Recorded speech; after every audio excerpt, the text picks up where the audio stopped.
When we understood that the reinforcements weren't coming, we didn't leave the bridge, because there was nowhere left to go.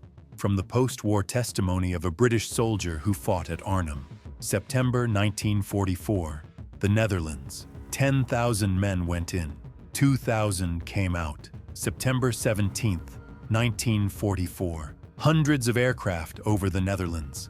Below, the Dutch people were looking up at the sky. Parachutes were opening, dozens, hundreds, colored canopies filling the air above them. Villagers were crying, children were running. Liberation was coming. This was the largest airborne operation ever attempted. Operation Market Garden, Montgomery's plan. Seize several bridges across the Netherlands, cross the Rhine, push into Germany. The war ends by Christmas. If this plan works, it ends by Christmas. The British 1st Airborne Division was assigned to Arnhem, the last bridge, the furthest objective. The Americans would take the bridges to the south. The British would hold the northern end. Lieutenant John Greyburn checked his parachute and looked down. Arnhem was visible below. A small Dutch town, canals, churches, tree-lined streets. It looked untouched by the war. But that appearance was deceptive. The Germans were there. The 9th and 10th SS Panzer Divisions, stronger than anyone had expected, better prepared than anyone had known. Intelligence reports had warned of their presence, but the reports had been ignored. Greyburn hit the ground. He readied his rifle, and he started running toward the bridge. He had 48 hours. Operation Market Garden ran from September 17 to 25, 1944. The plan called for the American 82nd and 101st Airborne Divisions to secure the southern bridges, while the British 1st Airborne Division held the bridge at Arnhem. One of the operation's most critical errors was the selection of drop zones far too distant from the bridge itself. The British units had to cover 8 kilometers on foot to reach their objective, and during that time, the Germans were reinforcing their defensive positions. Intelligence reports warning of SS Panzer divisions in the area had been available before the operation launched. They were set aside. When the first units reached the bridge, they found something they hadn't expected. The bridge could be held. They seized the northern end. German vehicles tried to cross and were driven back.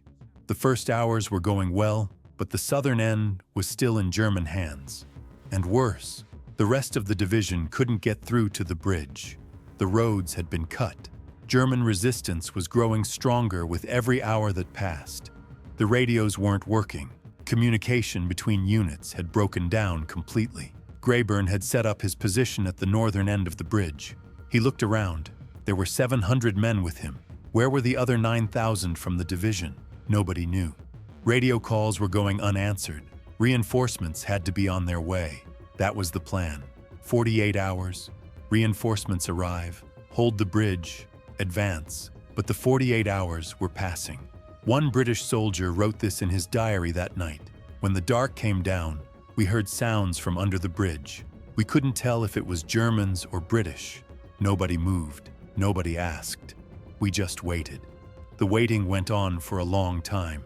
The greatest single problem facing British forces at Arnhem was the breakdown in communications. The 1st Airborne Division's radio equipment was failing to function properly in the wooded terrain around the drop zones. Different sections of the division were forced to operate independently, without any coordinated picture of what was happening elsewhere. This made coherent command effectively impossible.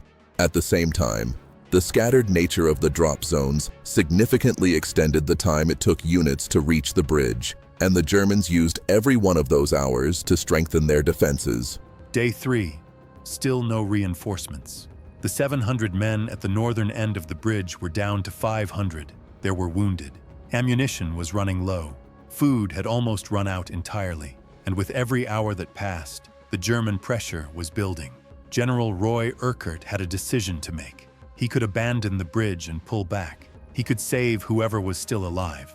But leaving the bridge meant the operation had failed completely. Or he could keep holding. Reinforcements might still come. Maybe. Urquhart had no reliable information. The radios weren't working. He didn't know what was happening to the south. Was XXX Corps on its way? How far were they? There was no answer. The bridge would be held. When that decision reached Greyburn and the men with him, nobody objected, because there was nothing to object to. There was nowhere to go.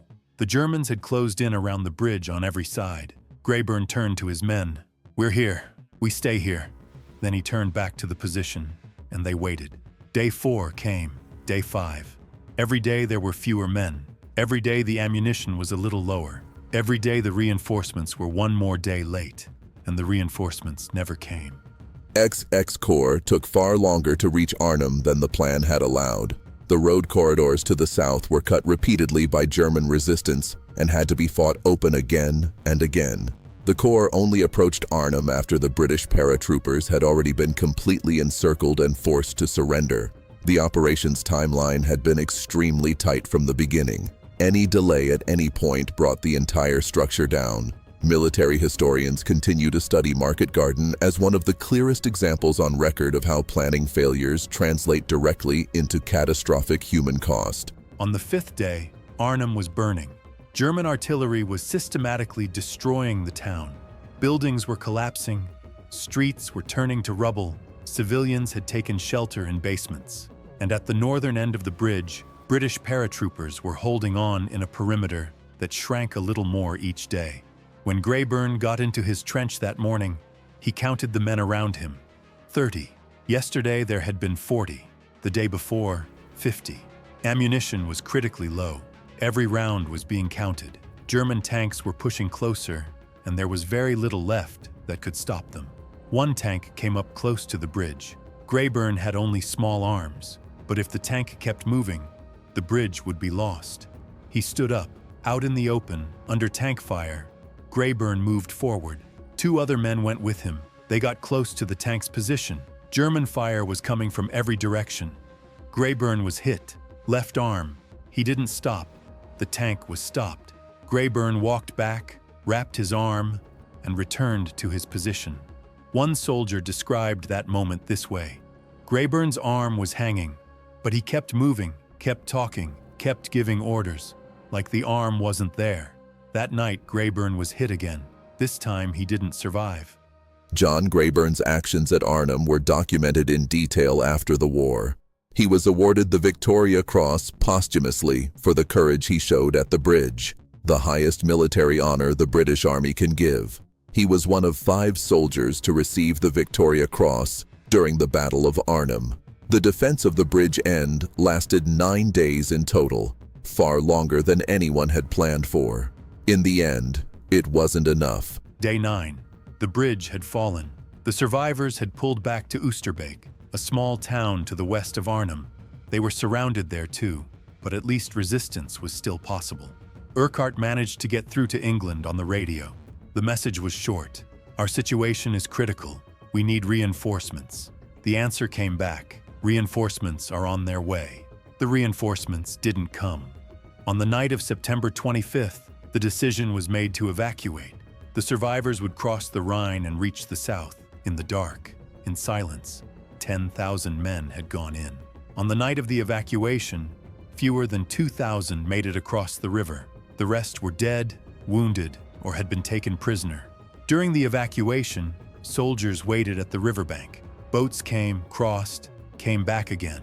Each one could carry only a handful of men, and on the far bank, German fire kept coming. Private James Jones described that night this way. "I was waiting at the river. The man next to me was hit. I got in the boat. I crossed. I couldn't look back. I still can't look back." That sentence says everything. The British 1st Airborne Division suffered a total of 10,005 casualties at Arnhem. Of those, 1,485 were killed, 6,525 were taken prisoner, and the remainder were wounded.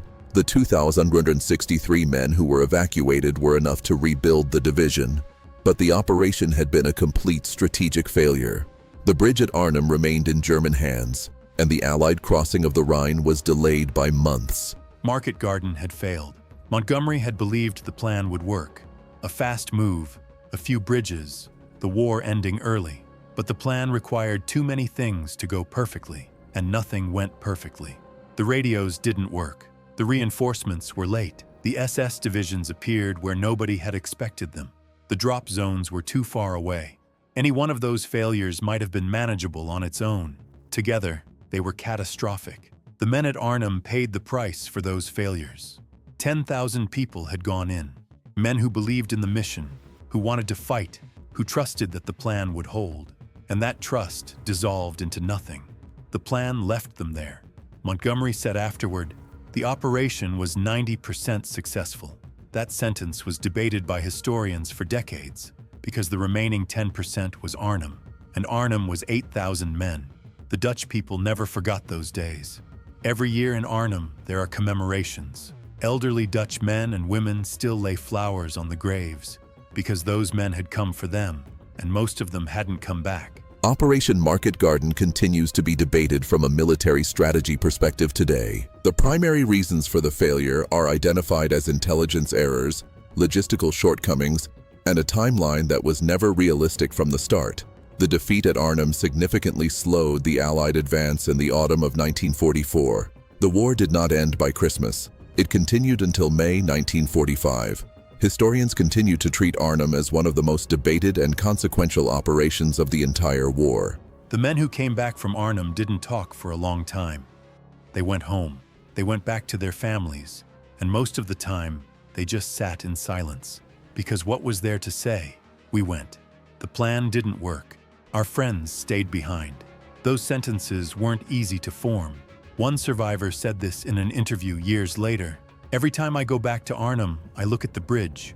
It's still the same bridge, still the same river, but everything is different.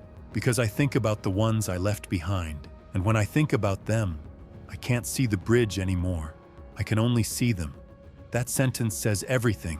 The bridge at Arnhem is still standing today.